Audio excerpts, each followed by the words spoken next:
Welcome to the December 19th, 2018 Your Living Brand live show. My name is Ben Baker and my company is Your Brand Marketing. This show is all about you as a supplier, as a vendor, as a person. It's about how do you communicate your value to others. And our guests do that. Our guests take a look and sit there and say, who are they? What do they do? Why do they do it? Who do they do it for? And most importantly, why do those people care? It's being able to communicate your value in a way that other people want to listen to it, understand, and want to engage with you. This week, we have Kelly from Brightgo Solutions. Now, Kelly does something I had never even heard of before she and I got on the thing. What she does, she works with immigrant companies to be able to help them be effective within Canada. And she walks them through the process and runs them through the gauntlet. It's an interesting story. I'm going to let her talk to you about it, and I'll be back after the show. Well, how are you today? How are you doing today? Doing excellent. Thanks for asking. And yourself? Excellent. Life is good, Kelly. Life is good, Kelly. Thank you for joining us. She's coming all the way from Winnipeg, Manitoba. It's nice to see you in your home roots. Yes. Yeah. No, I've been out in Vancouver for a while, but this will always be home. It's good. We all need a home. A home is important. Whether you're a company or a person, a place to call home is always an important thing. Mm-hmm. It's part of who we are and what we do. So for people who don't know about the show, Kelly, this show is all about how do you add value? How do different companies add value? Because we all have different customers. We all have different things that we do. We have different ways that we do it and different ways that we communicate that value to our customers. So take me through the story of Brightgo. Tell me Brightgo Solutions, where did it come from? Where are you today? Where are you going? Who do you serve? Just tell me the story and we'll go from there. Definitely. So we started about 2.5 years ago, I would say officially. Yeah. For a while before that, it had been something I would say that had been sort of muddling around in the back of my head. Mm-hmm. I had done, during my MBA, I was full-time employed with a prior company. And during that time, one of the programs I took or classes I took was entrepreneurship. So it really started getting me thinking about personally, what do I want to do? Also how other companies, get started and then they go through sort of different cycles and, hopefully sort of, and different purposes that companies have too, right? So some are very much about growth. Others are about lifestyle businesses for the entrepreneur. And, for me, working in a company was definitely still interesting. However, it was also something that I felt I wanted to do my own thing at some point in time. So I had that idea. And then it was trying to figure out, well, what is that? what it is that I want to go and do. I want to be an entrepreneur, but what do I want to do with my life? Okay, I got exactly. That. So then going back exactly to value is where can I add value? Right. And I actually ended up talking to internal customers I had at the time with my past employer and sort of asking them, when they think of me, what do they go? Like if they need help with a problem, when do they think of me as like somebody they need to go and talk to? And the two most common things that came up was people and process. Cool. And so, and those are two things I actually find interesting and I do find I have an aptitude, but I also enjoy them. So then started to go, okay, well, that's great, but how do I narrow it down a little bit more? They always talk about finding a niche that's so small that it hurts, like it, and that's where you're going to actually be the most successful in there. And so another area that I've personally passionate about, but also have experience in is that cross-cultural working in different countries. Myself, we talked about moved from Winnipeg to Vancouver, had to restart things. Have also lived in Hong Kong and New Zealand. And particularly New Zealand, you think it's going to be very similar because it's, another Commonwealth English-speaking country. Very different. Very different. Yep. So, and you managed to, find my way and be successful there. And so I had been an immigrant in other countries and had also done a fair bit of support of international offices for a company in Canada that was expanding overseas. And it ran into all sorts of struggles and problems, and navigating how do you hire somebody, business registration, what are sort of all the rules and regulations and culture that you need to go through, and wish I had a guide. And that was sort of the genesis of BrightGo Solutions. Is okay, so I have this knowledge and ability to be able to help people come into Canada. That's my expertise, Right. And help them sort of be successful here. Then obviously focusing the people and the process side, I do a fair bit of as sort of that underlining of how it gets done. And then people often ask about the name. So BrightGo Solutions. Yeah, where did that come from? Yeah, exactly, right. So that was all kind of part of it. Same sort of thinking. And then what do you call it? And so one of the things is I knew, talking to a bunch of other entrepreneurs and also consultants, is what you start doing is often not what you end up doing a year, even 6 months later. It like things sort of evolve and you respond to your client needs. And so I didn't want a name that, was too specific on what I was doing. Kelly Solutions. There we go. Yeah, but then also the thing about having your own personal name is that then it's just you that people think of, rather than the whole company and the whole team that I can sort of put together. So bright as in bright ideas, and then go as in like we have the action to make them happen as well. So BrightGo, we're actually, our full name is BrightGo Business Solutions Corp, but BrightGo Solutions is what we go by. That's great. I'm going to go back a little bit because the one thing that you said that really touched on me was the fact that when you were looking to become an entrepreneur, you went to your boss and you said, what are the two things, or what are the things that you think of when you talk to me? And I think that's a brilliant idea, because there's so few people and so few companies that do that actually go out to their customers and say, what do you think about me? What are the solutions that you perceive that I solve? What are the words that you would use to describe me? I had that idea with a customer the other day. They said, well, what word should we use in Google search words? And I said, really simple. Go ask your clients. Yep. How do your clients search you? What are the things that they think about when they're thinking about you? And if that's what your good clients are thinking about, probably the people who have similar needs and similar ideas are going to think about you the same way. So kudos for that, because not too many people actually go that extra step to sit there and say, okay, what are my skills? What are the things that I really can do? And what are the problems I can solve? Yeah. Somebody showed I was basically reverse engineering, like starting a business and, sort of figuring out, what I'm, interested in, what I'm good at, and then trying to find somebody to buy it. So, it worked, and it has evolved over time. And a lot of that has been based on what customers and referrals and so forth have come with. Right. And, when we look at that, it's just, let's talk about the needs of your customers. Because they've got to be varied. I mean, when you have companies that are coming in from overseas, whether they're coming in, from the United States, or they're coming in from Hong Kong, or they're coming in from Africa, they're coming in from Europe, their needs are going to be different. So there's got to be, I'm sure there's some similar things that go along it. Yeah. So why don't you tell me about what are the things that are similar, and what are the far-reaching, wild and weird things that you see that nobody really thinks about? Yeah. So I do have like I call it my solution stack. So borrowing from IT that we sort of walk through. Right. And so we do have a standard sort of almost like intake questions of going through and making them aware of different issues and challenges and things that they may or may not have thought of. I would say one that regularly sort of catches people is compliance in Canada. Right. And so we don't claim to be compliance experts, but we do know enough about where you should be looking that we can point in the right direction and do referrals to experts in those areas. Right. And one of the reputations Canada has is being one of very clean, safe, high quality products.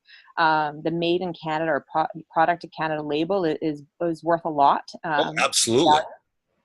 But the reason we have all that quality and safety is that there's a lot of rules. And a lot of regulations, yes. Tons, and permits and licenses and inspections. And so I would say that's the one that's probably regularly catches clients, is that they're not thinking of all of that. It doesn't apply in their home country, maybe even not in their market they've already been doing in sort of the region that they come from. And so that's sort of one thing that is a pretty common conversation that we have to get into a little bit of depth with when we go through. And even from the United States to Canada, I mean, I've run into situations where toothbrushes, for example, perfect example of toothbrushes. No problem in the United States, can transport them, can sell them, all that kind of stuff. You bring them into Canada, well, they're a controlled medical device. Yeah. Who would have thought of that? Who would have thought that a toothbrush or dental floss or something along those lines is a controlled medical device that needs its own license and a whole whack of paperwork that has to go with it in order to be able to transport it and distribute it and all that kind of stuff within Canada?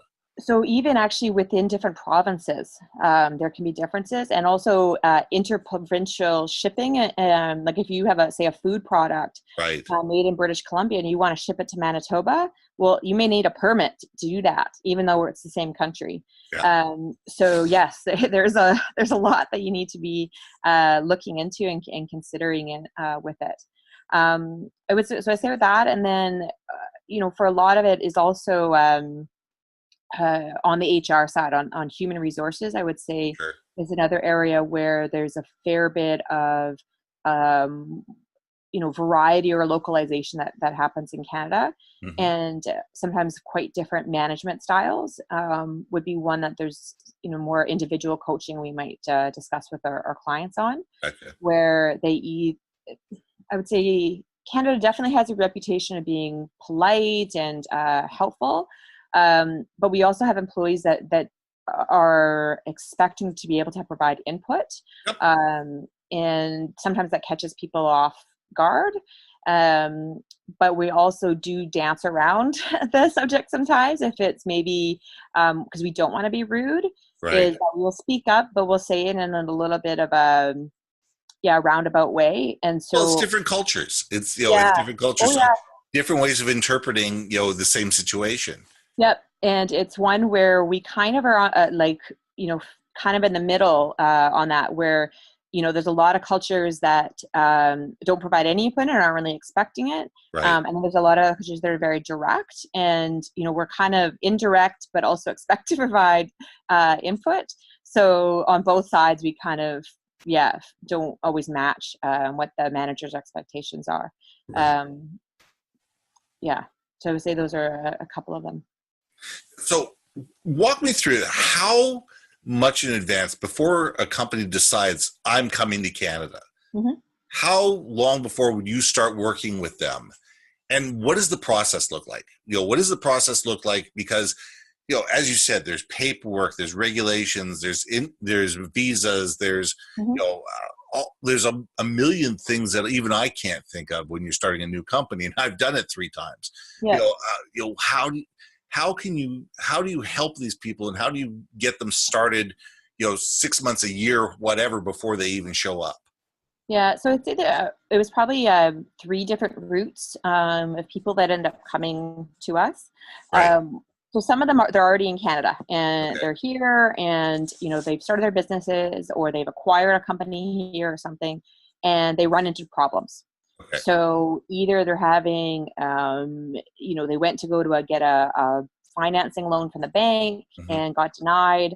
They are having high turnover when they're hiring Canadians to fill roles. So some sort of challenge that they've had, and now they're seeking help. So they wish they had got hold of somebody earlier, didn't realize it was going to be a problem, and now they do.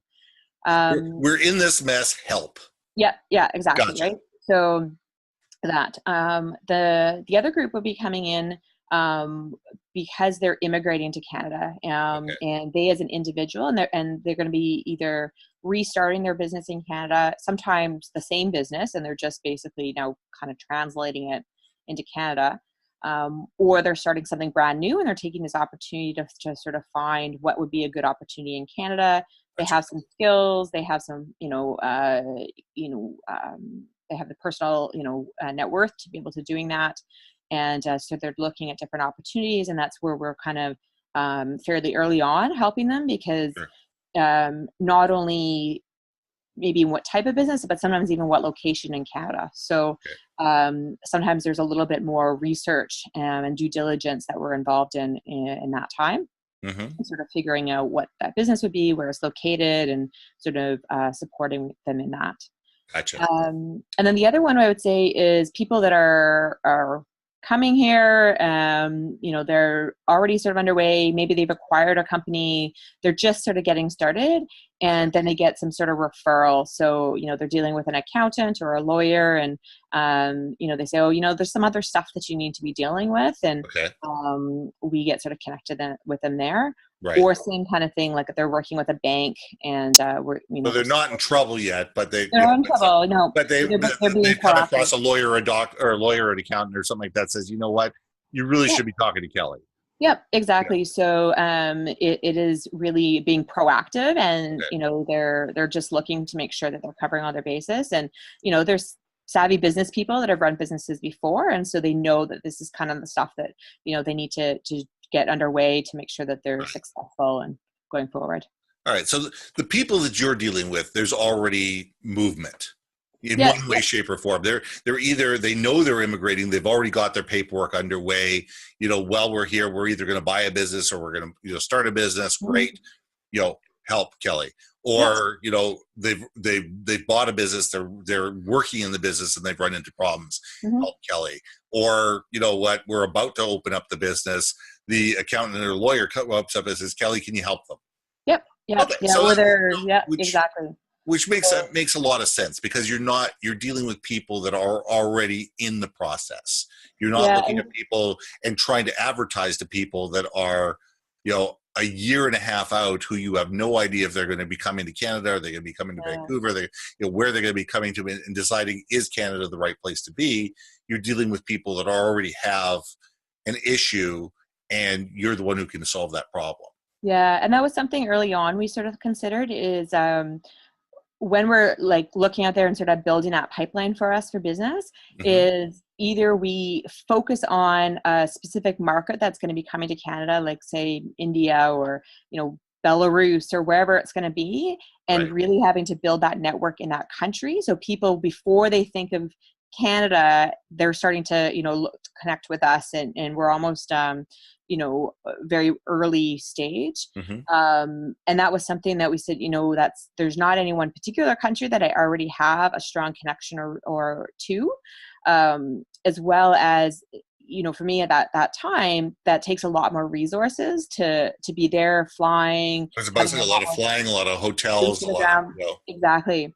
And so our strategy was really to focus here and refocus on our referral network. So lawyers, immigration consultants, and accountants, people like the BC Trade and Investment Office, trade commissioners, all those types of people, both government and private sector, that would know about us and would have other people would be seeking resources from them, and working that kind of relationships in Vancouver, as well as actually Winnipeg and Toronto. So those are the three cities that, we end up supporting the most. Right. So how do these people find you? I mean, do you go to trade shows? Do you advertise in magazines? Is it all personal relationships? Is it social media? Is it a combination of things? Because it's a very niche type of person you're looking for. Yeah. It's a very targeted audience that you're looking for. Yeah. So tried a bunch of different things, obviously, over the last year. So what's worked? Yeah. So what I found that worked the most is workshops. So there's a couple different organizations that I will co-run a workshop with. So one of them is RBC. So and one of their focus is actually helping specifically newcomers. They have whole kind of services for them, and on the the banking side, on the small business, Mhm. a lot of supports for them, and recognizing, collateral that they have from other countries. And so they're definitely being proactive on that. Right. And so they have that. And then also there's diversity in Surrey and down in and Delta. And they have a self employment program, Gotcha. and for newcomers. And so, those are them, and there's a few other different organizations. So I found that has been quite successful, because I'll do a workshop, and people ask questions and follow up, and ends up sort of being that, either for them directly, or referrals Right. later on. Well, it's that whole joint venture mentality. It's the fact Mhm. that, okay, there's these very large organizations that want to support, excuse me, that want to support the new immigrants, Yep. for their own personal reasons. Hmm. And if you can provide a service that's going to help them, gain a larger percentage of the business, you're valuable to an RBC. You're valuable to these corporations. And what it does is it puts you into a position where you're not having to spend the capital and the time to advertise to a whole bunch of people and hope for the best. Yep. No, exactly. They do a lot of, the marketing advertising with it. And so I'd say that's been probably one of the more successful routes for us. Right. And then, now going, that we've been around for a while, it's referrals that's in repeat business. So that's now the number one, source that we have. But, that's taken some time to Of get course. there. And, for us, those are all seeds we sowed quite a while ago, and now we're reaping that. Right. And so in that way, it's I actually spend less on marketing and networking activities and stuff than I did when I got started. So do you have a newsletter that you send out to these, Yep. to past clients on a regular basis, or a Facebook group or something like that, where these people can engage with each other through the auspices of being attached to you? You know what? We don't have a way for them to engage with each other directly. That's a good idea, though. But we do have a quarterly newsletter, Right. and then a monthly blog that we do, piece that we put out. Yep. One thing on the newsletter we include is like an events and sort of happenings and news sort of section of it, Yeah. and it's stuff that's sort of happening in the next 3 months going forward. And we hear a lot of people talk about that's something that they sort of look for, and sort of see value. So they're opening our newsletter. Yes, they're looking for the things that are going on for businesses and newcomers and stuff. Sure. But they're also seeing obviously us and our content as part of that. Well, you're valuable to them. What you're showing is you're valuable to them. You're communicating to them in a timely basis that's good for them. And you're providing value and information that they can share amongst the community, and hopefully, within their community are people just like them. Yep. That want to be the next, group of entrepreneurs. Yep. Yeah, exactly. And that's it. Like, sometimes people ask us like, well, what countries are the most common? And it really is all over the world, but there's definitely pockets of countries where we have a bunch of clients, or, either past or present. And because somebody referred their friend, and then, their friends met somebody else, and it sort of gets around the community. And so I find that, once you sort of get in with one person, they trust you and you've done well, and, they're quite happy to tell others. That's great. Well, so one last question, and I'm going to let you go. Mm-hmm. When you leave a meeting, Mm-hmm. you leave a client, you get in your car and you drive away. What's the one thing you want people to think about you and Brightgo Solutions when you're not in the room? So I say, okay, maybe two things. Sure. Two things are allowed.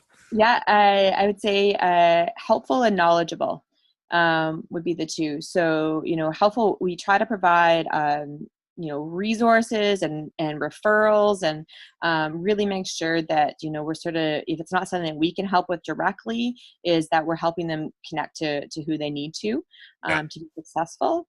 And then on the knowledgeable side is we try to know a little bit about a lot. And maybe that's why we can be helpful, right? Right. Is that, we don't know the ins and outs, fine details of, packaging, food labeling, in Quebec. But you probably know somebody who does. Yeah, exactly. And we know that there is something that you need to do, right? Right. And so we know enough that, we can point you in the right direction. And I think us being a generalist in that way is something that, where we're able to provide a unique kind of value, rather than the very niche, or I wouldn't say niche, but like very super depth some people have on some different topics. Gotcha. And that's a neat thing about Bright Go Solutions is that you're giving people, the name is helping people sit there and say, okay, we're going to see a better future. Yep. Exactly. And it's just, and it's not tied to any particular industry. It's not tied to any particular type of people. It's saying that, we can help you, be at a better future. And I love that. I think that's a great way of doing it. Mm-hmm. Thank you for being on the show. You've been an absolutely wonderful guest. I'll hang out in the green room for a second. I'm just going to say goodbye to everybody, and I'll be right back. Perfect. Thank you. Thanks for listening to the show with me. My name is Ben Baker. My company's Your Brand Marketing. Now, 9 to 5, Monday to Friday, what do? We consult, we do workshops and keynotes on brand, message, market, vision, and value. We are the storytellers of your brand. We want to help you stop being a commodity and start being a brand worth loving. We want people to understand your value to them and want to engage with you. Come talk to us. But every Wednesday at 10 o'clock in the morning, this is the YourLivingBrand.live show. We hope you join us next week. Have a great day.